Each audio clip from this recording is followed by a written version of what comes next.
আমি ব্যবসায়ী ছিলাম, অনেক শ্রমিক ভাড়া করে একদিন একটা কাজ করালাম।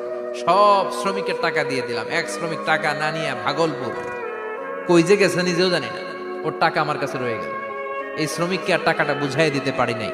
এই টাকা দিয়ে আমি কয়েকটা ছাগল কিনলাম। এই ছাগলগুলো বাচ্চা দিল, ওগুলো বাচ্চা দিল, ওগুলো বাচ্চা দিল, দিতে দিতে বিশাল ছাগলের ডেইরি ফার্ম করে ফেললাম তার ওই টাকা দিয়ে। 1 যুগ 12 বছর পরে সে এসে বলে আমার টাকা ফিরায় দাও। আমি বললাম এই যে ছাগলের ডেইরি ফার্ম পুরোটাই তোমার। সে বলে আতাস্তা জি মিন্নি, আমার সাথে ঠাট্টা করো? আমি পাই সামান্য কয়টা টাকা, 1 যুগ আগে যে টাকা পাইতাম ওইটা দিলেই চলবে। আমি বললাম ও শ্রমিক, তোমার টাকা দিয়ে আমি ছাগল কিনে ব্যবসা করেছি, ছাগল বাচ্চা দিয়েছে, বাড়তে বাড়তে বাড়তে বাড়তে আজকের বিশাল এই ডেইরি ফার্ম। এই ডেইরি ফার্মের মালিক আমি নই, তুমি নিয়ে যাও। বলার সাথে সাথে শ্রমিক আনন্দে নাচতে নাচতে ডেইরি ফার্ম নিয়ে যায়। ও আল্লাহ, ওই দিন যদি সে যতটুকু টাকা পাওনা ছিল অতটুকু দিলেই সে খুশি হয়ে যেত।